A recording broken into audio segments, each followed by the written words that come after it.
Thank you for joining us for another episode of A Letter To, where we discuss matters of the heart.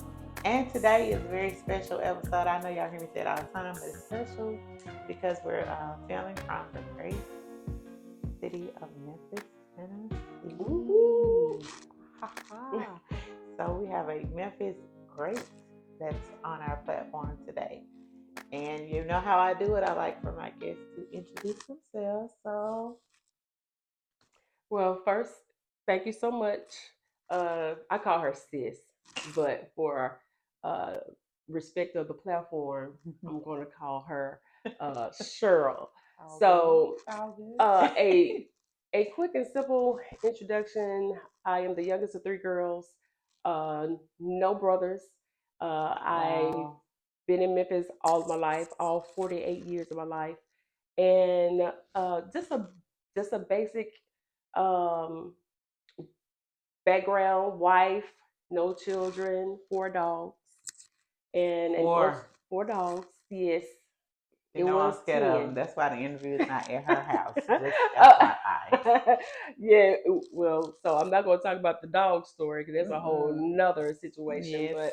But yes, I'm a wife of now 14 years, and yeah, To my little brother, he's yeah. amazing. Shout out to my hubby Amen. My Arthur. brother, yay. Shout out to him. The actor, the weightlifter, the Okay, all things. weightlifter, science Extraordinaire. extraordinary. Yes, he's all of that. Yes, yes. And God just blessed us to be able to be married for now 14 years. We'll be 14 years officially 12, 12, 12. Oh, that's Is our wonderful. anniversary. That's wonderful, wonderful. Yeah. Now Keisha's kind of downplaying it, but Keisha's a great Oh my as gosh. well. Keisha is a business owner, entrepreneur, and author. Yes, Hmm. she is a owner of a wonderful self-owned business. I'm sorry, entrepreneur of Hmm. a baked business. Keisha's Delight, some of the best chess squares you do not want to share. Oh my Oh, gosh. my. And the fact that she comes on and didn't bring me anything, Okay. feeling away. I really shouldn't even be promoting it because she didn't bring no squares. And yeah, I've gained a It's little all weight, good. but there's always room You see, in the end for a chess square. yes, Just want to see, say that's why I need an assistant, see, that. to enforce, okay, the Keisha the Life guidelines. Yes, Okay. But yes, yes. this is what I said. So she can get her slided to her. Slide But to the everybody left. else, yes, you go to the website. Amen. And we Yeah. will mention those things toward the end. But she is an author, as I said, of a book called Mm. Econ: The Life You Can't Imagine. Now, I have not completed the book, but I actually did like a little brush up.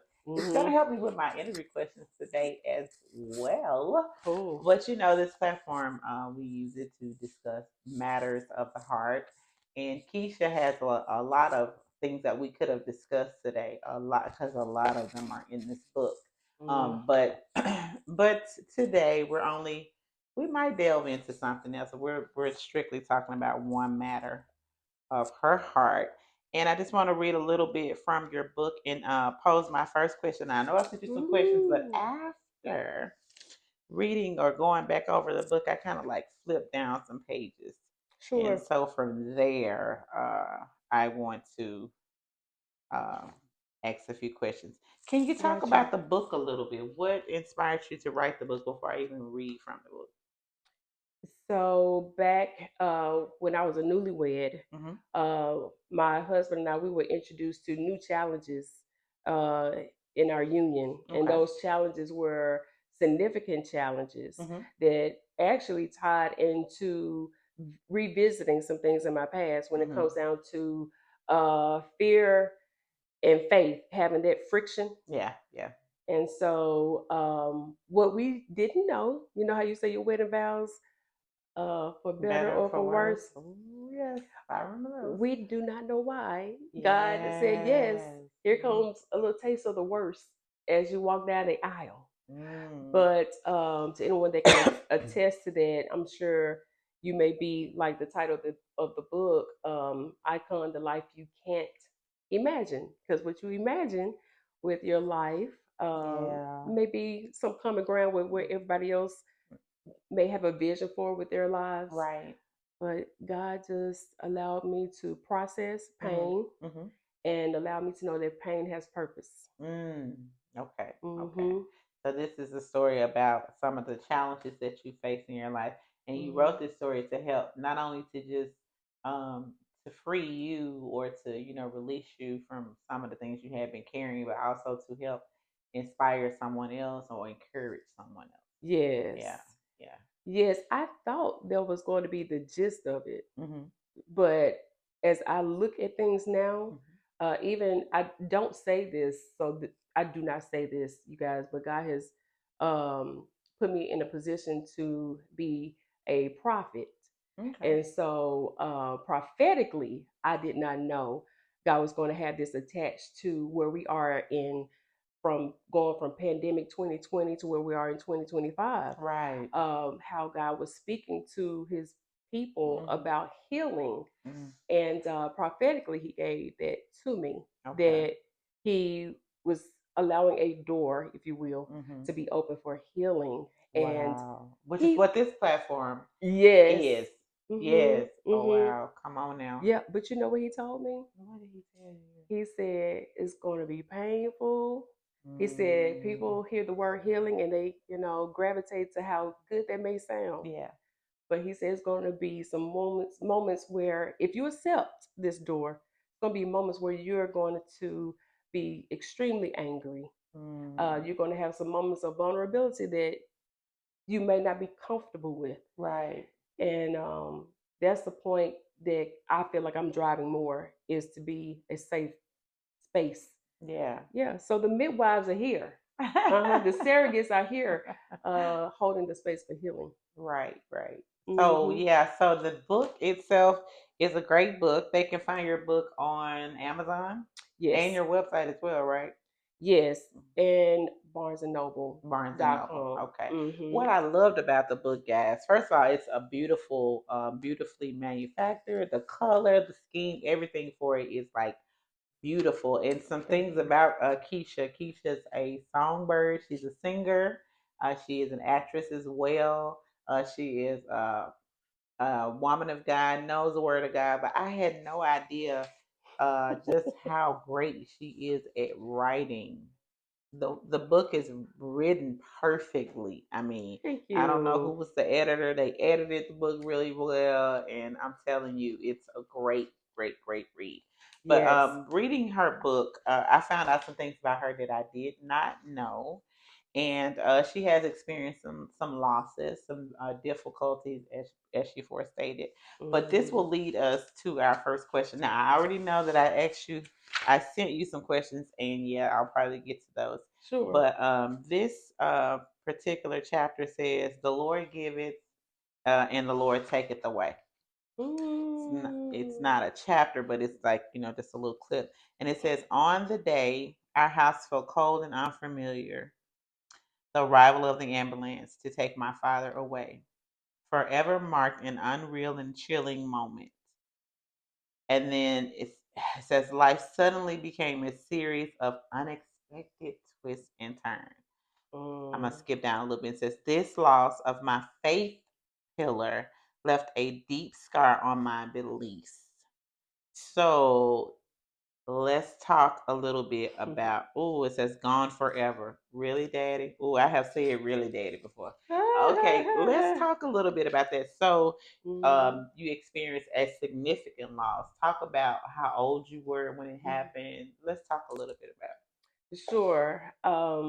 My father was an elder minister, young, it. and he was right at the age of 40 during this time of the challenge that we were not imagining, expecting the Yeah. transition of my father. So, um, my, and y'all have to excuse me, sometimes I can veer off. So, sure, will have to tap me on my shoulder, be like, girl, go back to the question. But my my father was the pillar and the example Yeah. of what it looked like to have a relationship with God. And we didn't Mhm. hear that a lot Yeah. growing up. It wasn't about relationship with God, but he demonstrated what a relationship with God looks like. Okay. And so from there, I was able to see a a strong man go through health challenges that seemed to not have any warning. Wow. Because he was just living his life. He was Yeah. living his life. 40 is young. 40 was young. Yes. Yeah, 40. I'm 48, and I promise you, when I was 39, getting ready to enter into 40, I was like, "Whoo, the Yeah. nerves, the Yeah. Yeah. Yeah. I get like, that. like Lord, I'm Yeah. having a flashback about my father." Yes. Yes. But yeah, my father did fall ill, Hmm.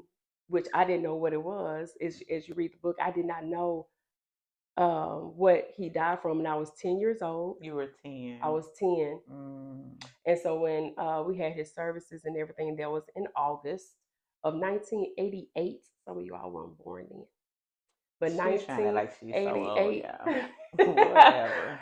Yeah, so 48 is the new 28. okay, we're gonna make it do what it do. But that's when I was put into the position, the youngest. No one told me anything. Wow. I just had to watch. So this was somebody that was like, like you said, he was a pillar. Mhm. And you've watched him growing up and, watched how he cared for your mom and how he cared for you and how he Yeah, cared for your siblings.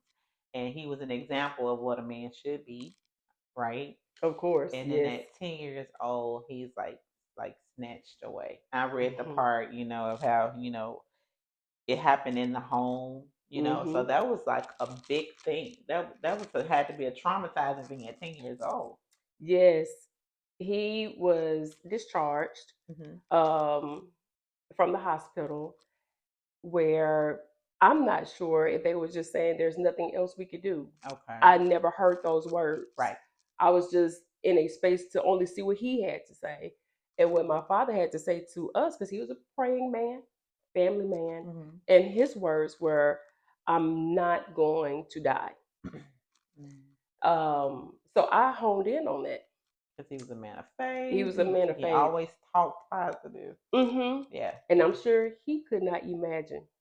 He was such a The life you can't intentional. imagine. Hmm. Yes. He didn't imagine something like that could happen to him. Yeah. Yes. So just being in a with a 10-year-old's eye that saw a very active father, Hmm. athletic father, selfless father, Wow. go from being well one moment Hmm. to now he's in my bed. We had twin beds, myself and my sister. Hmm. We had to share a bedroom. So in my twin bed, it's set up against the wall Right. in the room, and he was in that bed, my bed, during his last moments. Oh my goodness. Now Hmm. did I miss that? And then plus, Yeah. he was like your hero and then he was in your bed in his Hmm. final moments. God. Keisha, Yes. that's a lot. That's a lot. So you're 10 years old and he okay, let's talk about so he gets sick. And because you are people of faith, you're Hmm. praying and you're believing, okay, God is gonna heal my father.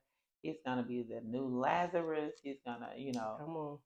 he's gonna be like the man with the withered hand. Well, Lazarus died, so we didn't think he was gonna be like a Lazarus. Right. We thought he was gonna be like the one with issue of blood, Okay. something like It has some that. similarities. Yeah, we was thinking like that. We wasn't thinking like, that get that cup like thing.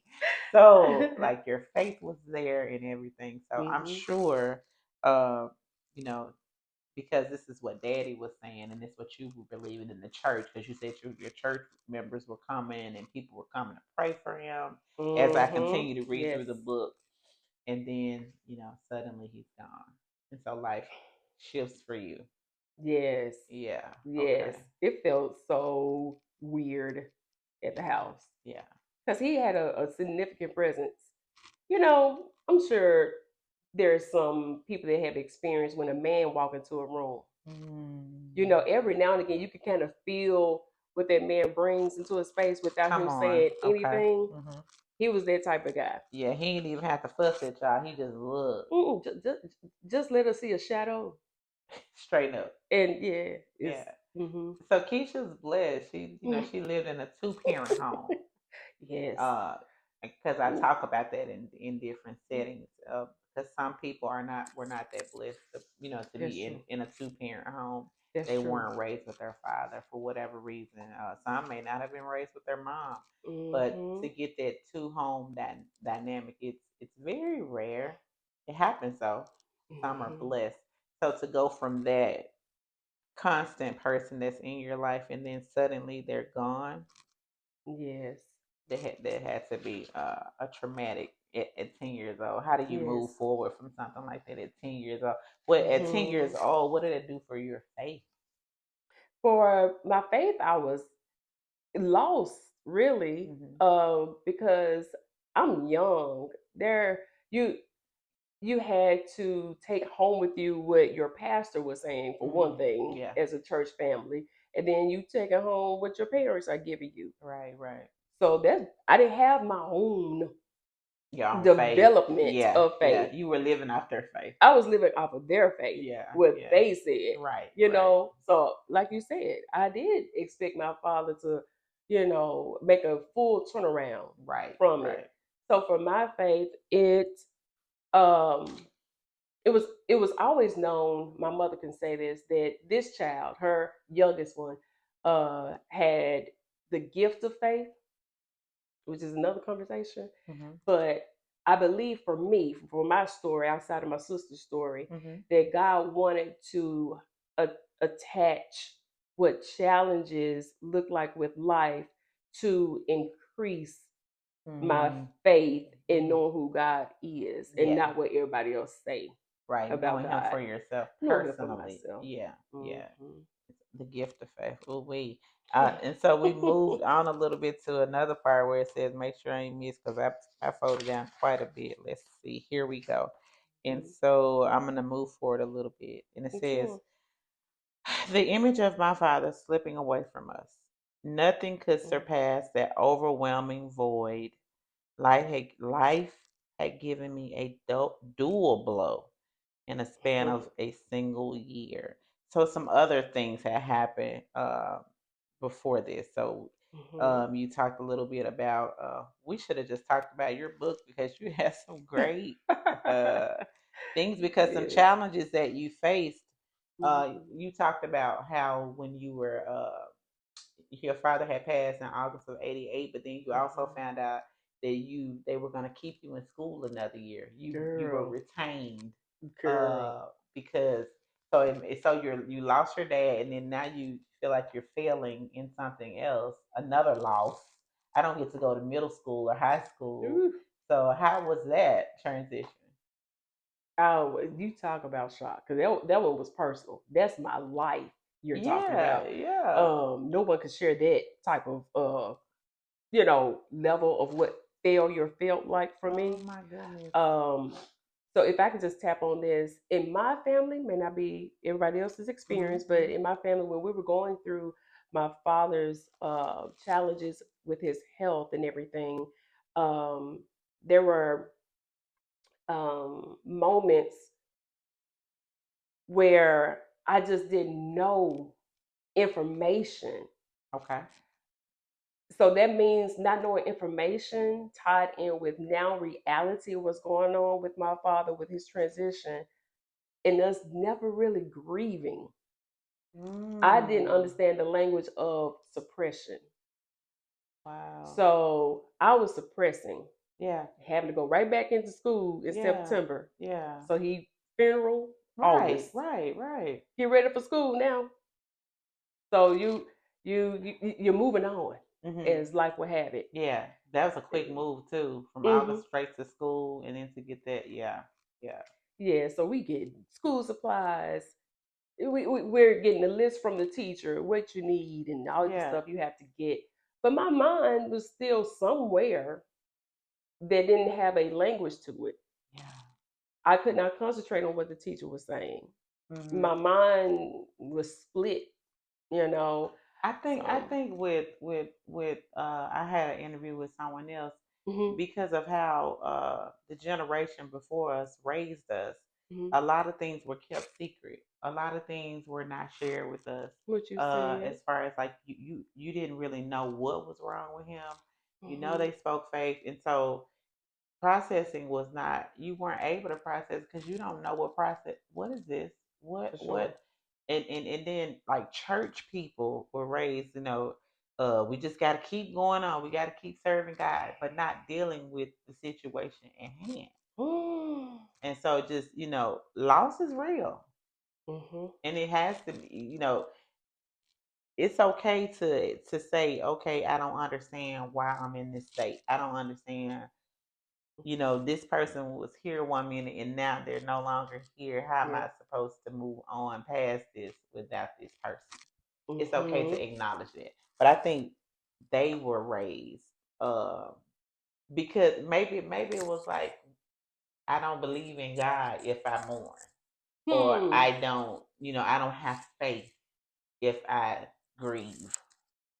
This is me not having faith, or this is me not Mm-hmm. accepting what has happened, what God has allowed. When really Oh. that's not the case, but that could have been their mentality. Mm-hmm. Do That's a I good really have point. faith if I'm staying here too long? I can't be like Mary. I gotta get up. I gotta be like Hmm. Martha and keep moving.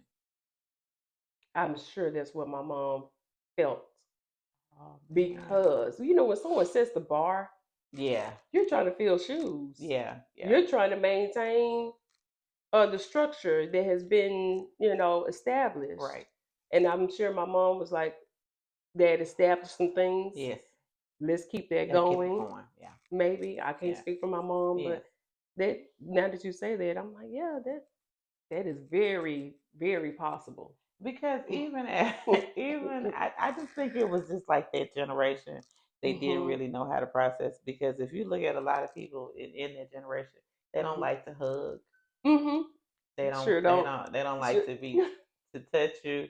sure don't. I had an episode just Oh my recently gosh. with my biological father, who has never been touchy feely. Because again, some of my story, I didn't meet him until I was 18, so it's it's a Mm. different type of relationship. But like he used to hug, and when he hugged, he pat you on the back. I'm like, I'm not a dude. Uh, I just hit the mic. But I think it was just like their generation, like that, Mhm. like their parents probably didn't hug them. Yeah, for sure. They probably pushed them outside, go on and play. If they hurt their knee, especially boys, gone Come back on. outside because that was the thing. But even for girls, they may not have gotten it growing Yeah. up, and so maybe it's part of their makeup or their DNA. So for you being that 10-year-old going back to school to bring it back to present, you Mhm. going back to school at 10 years old, and Mhm. you weren't able to process. I lost my dad, but I got to go back to school and got to get back functioning. Like you said, your mind couldn't catch up with what you had experienced. Twilight Zone. That's what Wow. it felt like. Oh yeah. Ooh. High volume. On that thing music, cause woo. Okay, yeah. So you try to navigate, so you get that terrible news that you gotta to repeat the same grade.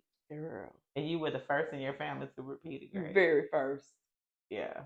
I know no other relatives. I kid you not. They may be keeping it to themselves, but no extended family. No, no. I could relate to no one. Yeah. And it wasn't that you were Oh my gosh. like dumb or anything. You, like you Mm-mm. said, you just couldn't focus. I could not focus.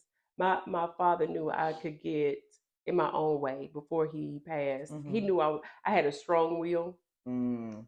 Like my father put the I fear was in just you, about to but say, yeah. yeah, but I had a strong will, and I think that attached to why God was developing my faith in such a way because He knew I had to be somewhat as a threat and aggressive in the spiritual realm. Right. But I was kind of crossing some lines with my father's um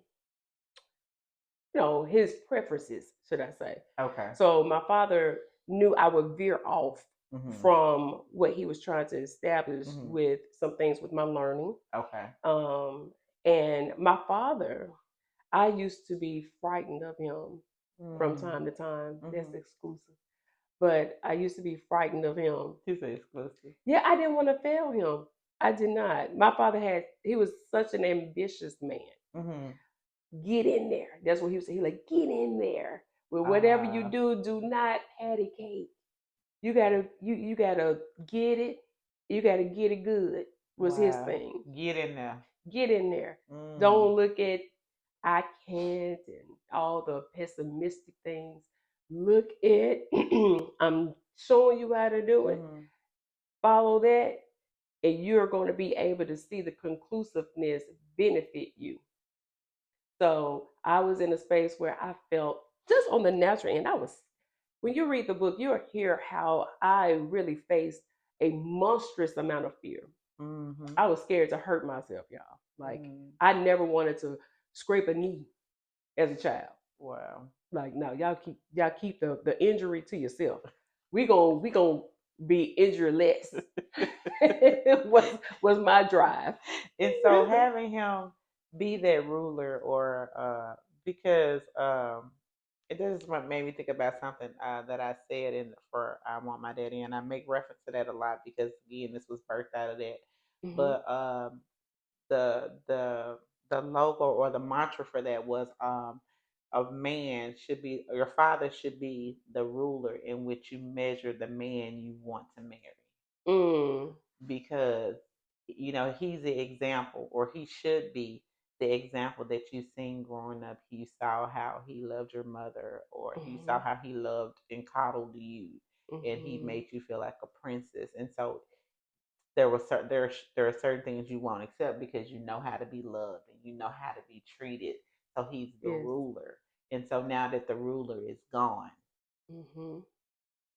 life, navigating life without the ruler anymore, it's hard, right? Hmm. Because you even get to the point when you start, yeah, how was dating for you? I think we got to that Ooh. part too. Let's see, go back. I wrote it.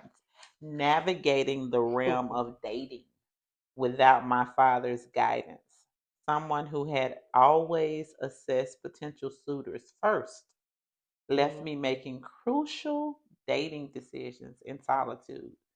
Consequently, I adopted a slower pace in my approach to dating compared to my peers. Mm. So, yeah, let's talk about that part. Because if he was the Listen. ruler and he was, the way you measured any person, Hmm. out even just not even just the man you want to marry, but even when you see people, your teacher or anybody, that my uncle is married to my aunt, but he talks crazy to her. That's different for you because that's not how you were grown up taught, or what you saw. Correct. Correct. Yes, I saw how my father treated my mother. My mother, when you read part of the book, Hmm. you're gonna get a little glimpse of their different Hmm. not behaviors, but just their style. My Okay. father, he was in the military, Hmm. so he believed in everything looking in order, pristine. Right. looking good, look like you got something. Look like you Okay, got something. look Okay, like come on, look like Dad. you got something. Okay, my mom, on the other hand, was more um not docile, but she was way more calm. She Hmm. didn't want to be portrayed as like she was trying to be the center of attention. Okay. Okay, so what I saw with that was that my father just really wanted to Hmm. elevate her, forget about what everybody else is thinking. And Oh, I I love love you. that. I I love love you. This is that. how I want you to feel rewarded as my Yeah. wife. Oh, I love that. And I saw that, but as far as the dating part, listen, we're gonna have to ask God if there's another book because dating sucked Ugh. terribly for me. I'm like, date Mm. what? It's sucking out here now, right now. Just on the What? Like, can we do a manual on dating? Because I would say this, can I just help someone? Just because you hear from maybe the motherboard at your church and they're like, hi, you and this gentleman here, you're both in church, you both, look like you're active in the Run. ministry. How about, you know, the two become, so for me, I'm gonna tell you, character is not so much about. location of where you do life with people. It really is about conversation running the nation, having a conversation, getting to know someone. Yes. That's what dating is. Dating is about getting to know someone. So when you meet this wonderful man and it's time for you to walk down the aisle. Mm-hmm. So he's not there for that. Did you have a moment when you get to that point? I did. I even imagine would my dad have had gray hair, Hmm. going from just a black afro. He have been walking me down the aisle and his hair would be gray.